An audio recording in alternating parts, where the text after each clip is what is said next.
इस समय जुड़ रहे हैं खास बातचीत के लिए एक्सक्लूसिवली। बाबा नमस्कार, अभिनंदन आपका।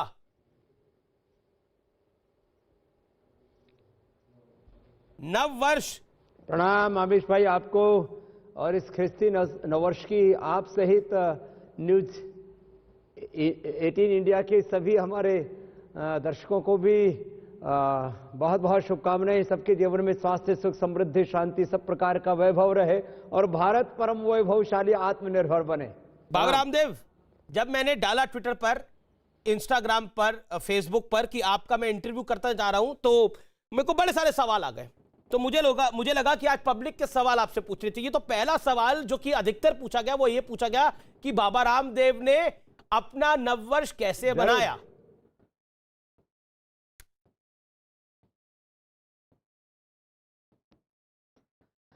मैंने अपना नववर्ष मनाया योग के साथ और योगग्राम का भी विस्तार कर रहे हैं जी, और 3 संकल्पों के साथ मनाया है। मैं व्रत के साथ कोई भी एक नए पर्व को जीता हूं। मैंने व्रत लिया है इस अंग्रेजी नववर्ष में, विदेशी नववर्ष में, विदेशी जो कंपनियां हैं और खास करके उसमें जो ड्रग माफिया है उनको अब रिप्लेस करना है पूरी तरह से। उसमें भी अभी एक बहुत बड़ा न्यूट्रास्यूटिकल माफिया भी बहुत बड़ा काम कर रहे हैं। तो हम बीपी की, शुगर की, थायराइड की, कोलेस्ट्रॉल की, इन सब के साथ साथ vitamin D, vitamin B12, iron, calcium, magnesium, zinc, इन सब न्यूट्रास्यूटिकल प्रोडक्ट्स को रिप्लेस करेंगे और विदेशी कंपनियों की आर्थिक और सांस्कृतिक लूट से देश को मुक्ति दिलाएंगे, इस गुलामी से। इस संकल्प के साथ आज मैंने अपना नववर्ष का प्रारंभ किया है और भारतीय शिक्षा बोर्ड के माध्यम से मैकाले की शिक्षा पद्धति को बदल करके अध्यात्म पर आधारित, जिसमें ज्ञान, विज्ञान और संपूर्ण आधुनिकता का समावेश होगा, जिनकी जड़ें अध्यात्म से जुड़े होंगी और जिनके शिखर आसमान छू रहे होंगे, ऐसे हमें वर्ल्ड सिटीजन बनाने हैं। ये दूसरा मेरा संकल्प है। और तीसरा, भारत को एक आध्यात्मिक राष्ट्र, आध्यात्मिक भारत और आध्यात्मिक दुनिया बनाने के लिए मैं आने वाले 50 साल काम करने वाला हूं। इन 3 संकल्पों के साथ मैंने अपनी सुबह की शुरुआत की। आमिश भाई जी। बाबा, अगला सवाल आपसे यह कि देश में कोरोना अब धीरे धीरे कम हो रहा है, लेकिन नए स्ट्रेन से बड़ी तनाव जो है वो बढ़ गया है। क्या आपको लगता है कि अब नई वैक्सीन को भी मंजूरी मिल गई है? क्या आपको लगता है, जो भारत में ही बनी है, क्या आपको लगता है कि कोरोना 2021 में की शुरुआत में ही बाय बाय कह देगा भारत को? आपकी कोरोनिल ने भी बड़ा धमाल मचाया है। अमिश भाई देखो, अभी 2021 के अंत तक आम लोगों को वैक्सीन मिलने की संभावना न के बराबर है। दूसरी बात, vaccine is not a medication. एक इम्यूनिटी हमारी इम्यूनिटी होती है, एक एक्वायर्ड इम्यूनिटी होती है जी। इससे हमारी कोरोना के खिलाफ एक इम्यूनिटी डेवलप होगी। जिसको कोरोना हो चुका है या इस वैक्सीन के बाद भी जो लोग नहीं करवाएंगे, उनको, जिनको होगा उनके लिए मेडिकेशन नहीं है, ये प्रिवेंशन है। तीसरी बात, जो भी कोरोना के अभी कॉम्प्लिकेशंस हैं, जो लॉन्ग कोरोना जिसको बोलते हैं, उसके साइड इफेक्ट्स हैं। किसी को लंग में लंप्स हो रहे हैं, गांठें हो रही हैं, किसी को पूरा नर्वस सिस्टम में प्रॉब्लम आ रही है। तो इन सब के लिए तो वापस लोगों को योग ही अपनाना पड़ेगा, हेल्दी लाइफस्टाइल ही अडॉप्ट करना पड़ेगा। और नए स्ट्रेन के लिए हमने, जैसे पहले अणु तेल, श्वासारी और कोरोनिल बनाई थी, तो श्वासारी गोल्ड और हमने बना दिया है। तो नए स्ट्रेन से भी लड़ने की ताकत होगी। इसलिए मैं वैक्सीन का विरोधी नहीं हूं, लेकिन इतनी बात जरूर कहता हूं कि वैक्सीन से 6 महीने, 9 महीने, कितनी दिन हमारी जो है एक्वायर्ड इम्यूनिटी काम करेगी, योग वाली इम्यूनिटी परमानेंट काम करेगी। मैं आपके सामने बैठा हूं बिना संक्रमित हुए और रोज हजारों लोगों से मिलता हूं, थोड़ा प्रिकॉशन बरतता हूं और रोज गिलोय पीता हूं। आमिश भाई जी, लेकिन कोरोना की वैक्सीन को लेकर विवाद भी एक खड़ा हो गया है। माना जा रहा है कि, ऐसा कहा जा रहा है कि इसमें एक जानवर की चर्बी का संदेश जताते हुए विवाद छेड़ा गया है। क्या आप इस पर कहना चाहते हैं?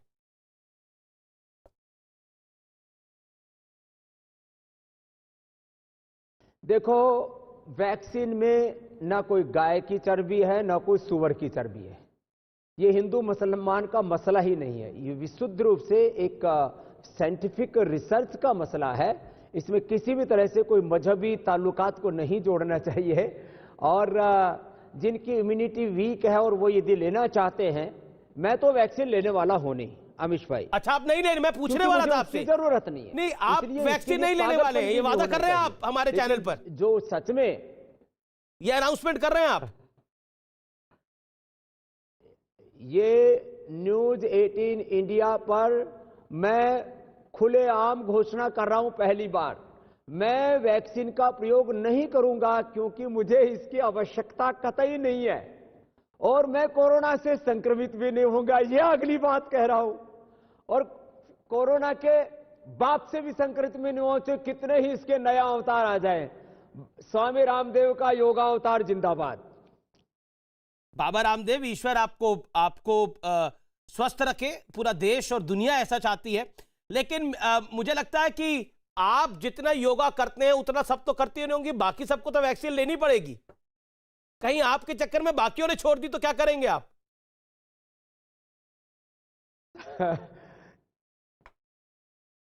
नहीं, ऐसी कोई बात नहीं है। बाकी भी योग करें, आयुर्वेद का उपयोग करें, और जिनकी इम्यूनिटी लो है, जिनको कई प्रकार की मल्टीपल डिजीज हैं, जिनको ऑर्गन फेलियर की प्रॉब्लम रही है, और जिन्होंने लिवर ट्रांसप्लांट, किडनी ट्रांसप्लांट किया है किसी भी अंग का, वो सब भी लेते रहें।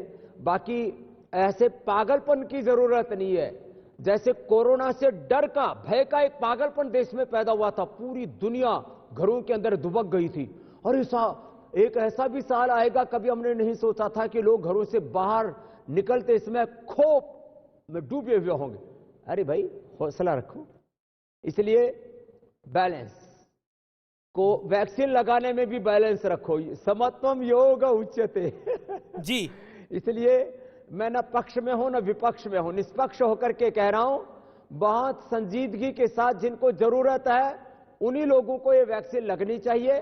बाकी ठीक है, जो भी सरकार और कंपनियां करेंगी उसके परिणाम भी थोड़े दिन में सामने आ ही जाएंगे। भगवान करे सब शुभ और मंगल हो। अमीश भाई जी। बाबा रामदेव, क्या आपको लगता है 2021 में किसान आंदोलन, हालांकि 2 मांगे तो मान ली गई हैं, 50% तक सहमति बन गई है, कृषि कानून को लेकर सरकार और किसानों के बीच में, खासतौर पर हरियाणा के किसान और पंजाब के किसानों के बीच में सरकार के साथ एक विवाद चल रहा है। बाबा रामदेव क्या कहना चाहते हैं? क्योंकि कुछ लोगों ने इस किसान आंदोलन की आड़ में पंजाब में 1600 टावरों तक को तोड़ दिया है।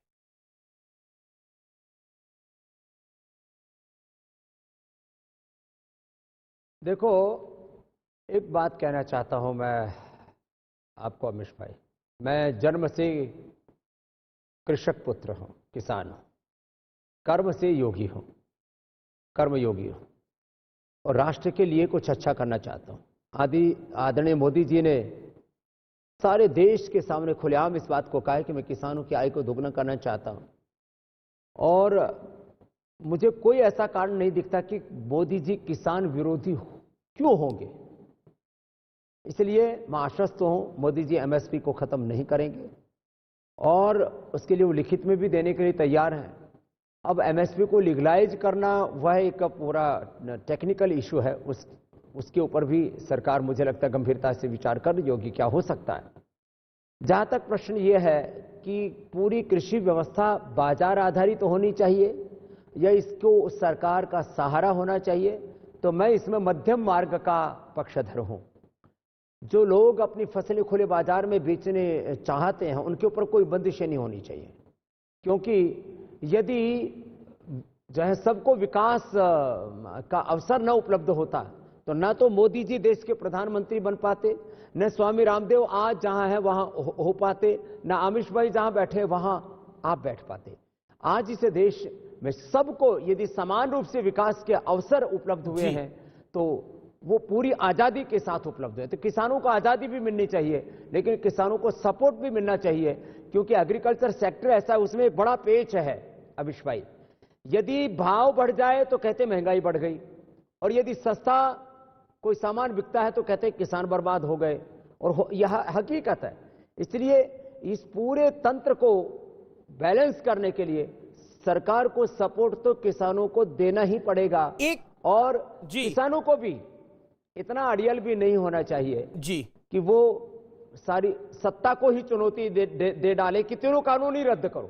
तो मुझे लगता है बीच का रास्ता सरकार को आप कह रहे किसानों हैं, को एक समन्वय निकालना चाहिए और मुझे वो निकलता हुआ दिख भी रहा है। देखिए सरकार भी बाबा मैं रामदेव, आंदोलन की ऐसा आड़ में भरोसा रखता हूं अड़ियल नहीं होगी और किसान भी कुछ ना कुछ 2 कदम आगे बढ़ेंगे।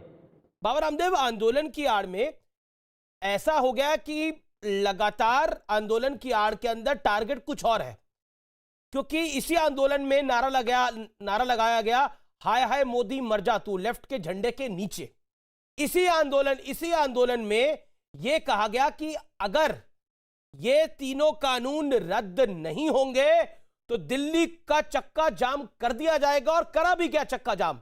मंत्रियों के घरों का घेराव होगा, प्रवक्ताओं के घरों का घेराव होगा, अफसरों के घरों का घेराव होगा। ऐसा घेराव होगा वो अपने घर से नहीं निकल पाएंगे। क्या आपको लगता है कि इस आंदोलन के पीछे किसान कुछ नाराज होगा, लेकिन राजनीति और राजनीति से ज्यादा वो लोग जो नरेंद्र मोदी के विरोधी हैं, जो इस सरकार के विरोधी हैं, वो अपना गेम खेल रहे हैं। मैं शब्द का इस्तेमाल कर रहा हूं, अपना गेम खेल रहे हैं।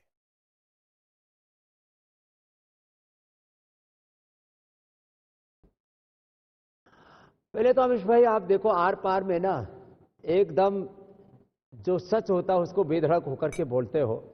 और मुझे पता है उससे बहुत से लोग आपके भी बेवजह बैरी बने हुए, लेकिन मैं 3 बातें अलग अलग कहना चाहता हूं। एक, लेफ्टिस्टों को अपने झंडे लहराने की किसान आंदोलन में अनुमति नहीं होनी चाहिए।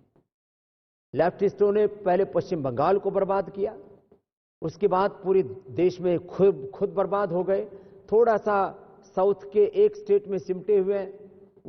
मुझे लगता है केरल से भी अब इनका की अंत्येष्टि सुनिश्चित है। तो वामपंथियों सहित किसी भी राजनीतिक पार्टी के लोगों को, और जो खास करके बहुत षड्यंत्रकारी राजनीतिक लोग हैं, उनको किसी भी प्रकार से अपने आंदोलन में इनको प्रश्रय नहीं देना चाहिए। किसानों को उनका बहिष्कार कर देना चाहिए, नहीं तो किसान इससे बदनाम होते हैं।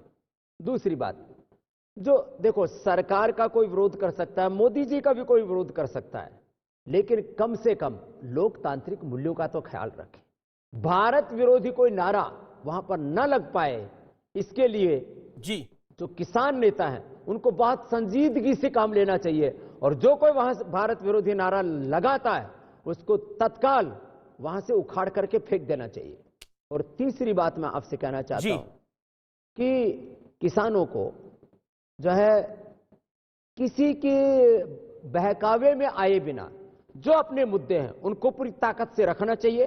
और मैं आश्वस्त हूं सरकार भी उनकी बात मानेगी, और न मानने में कोई वजह भी नहीं है, क्योंकि मोदी किसान विरोधी नहीं है। लेकिन राहुल गांधी, मोदी जी को मैं भी पिछले लगभग 2 दशक से जानता हूं। आपके प्यारे आपके दुलारे किसान विरोधी नहीं हो सकते। बाबा रामदेव, आपके प्यारे आपके दुलारे राहुल गांधी जी तो कह रहे हैं कि नरेंद्र मोदी किसान विरोधी हैं। वो हर रोज ट्वीट करते हैं, हालांकि वो देश में नहीं है, वो मिलान में है इस समय, जैसी जानकारी हमारे पास है जो सार्वजनिक रूप से है।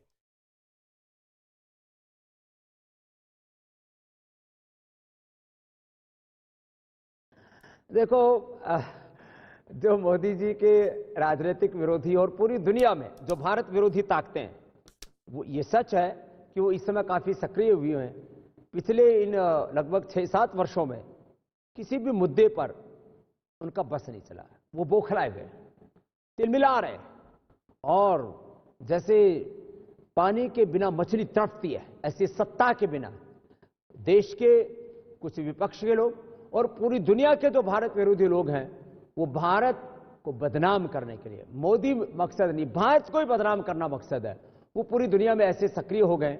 तो मुझे लगता है ऐसी कोई भी ताकतें जो भारत विरोधी हैं जी, वो नाकामयाब हो चुकी है। पूरी दुनिया ने देख लिया है, ये चंद मुट्ठी भर लोग हैं, 135 करोड़ का भारत है, और कुछ चंद मुट्ठी भर लोगों के बदनाम करने से भारत बदनाम नहीं होगा।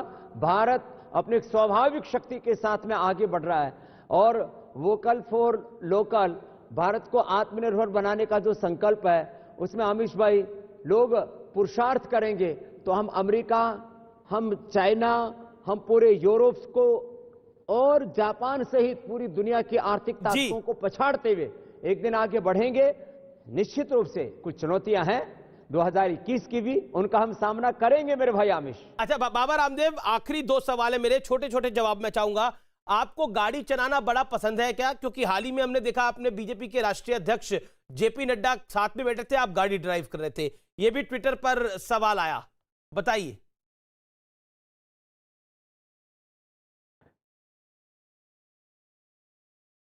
हाँ, ये सच है कि आज से 15-20 साल पहले मुझे गाड़ी चलाने का बहुत शौक भी था और मैं करीब 200-250 की स्पीड से गाड़ी चलाता था जी।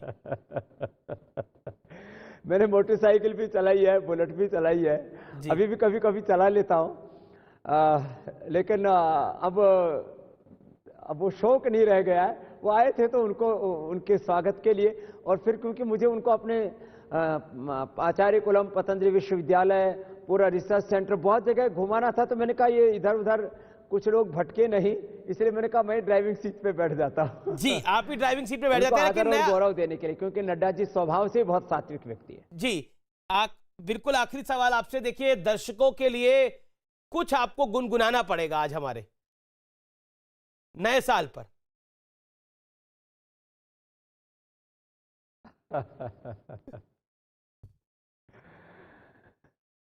तो नए साल का मैं 2-3 तरह से कुछ 2 शब्द बोलता हूं। एक तो नए साल पर हम लोग स्वदेशी का व्रत लें। राम प्रसाद बिस्मिल का गाया हुआ गीत है, और चंद्रशेखर, राजगुरु, सुखदेव, भगत सिंह, जितने भी हमारे क्रांतिकारी थे, सबका एक सपना था। और ये स्वदेशी का व्रत सब लोग लें। मेरा हो तन स्वदेशी, मेरा हो मन स्वदेशी, मर जाऊं तो भी मेरा होवे कफन स्वदेशी। कर शक्ति का विभाजन, मिटे पूंजी का ये शासन, बने गांव स्वावलंबी, बने राष्ट्र स्वावलंबी, वह नीति है स्वदेशी। मेरा हो मन स्वदेशी, मेरा हो तन स्वदेशी, मर जाऊं तो भी मेरा होवे कफन स्वदेशी। ये ऐसे स्वदेशी की भावना से हिंदू, ईसाई, ब्राह्मण, क्षत्रिय, वैश्य सब मिलकर के, एक होकर के, हिंदू के लिए ना मुसलमान के लिए जीना है तो जिए हिंदुस्तान के लिए। आपसी मतभेद हमें जीने नहीं देंगे, देश न रहा तो हम कैसे रहेंगे। एक है लहू का रंग पहचान के लिए, जीना है तो जिए हिंदुस्तान। बहुत शानदार, जीना है तो जिए हिंदुस्तान के लिए। आप ऐसे लगे रहो आर पार में। बहुत बहुत अभिनंदन। बहुत बहुत शुक्रिया बाबा रामदेव हमारे साथ जुड़ने के लिए। जय हिंद। और व्यूअर्स, आपका बहुत बहुत शुक्रिया। तो यह था हमारी नए साल पर आज पहली पेशकश।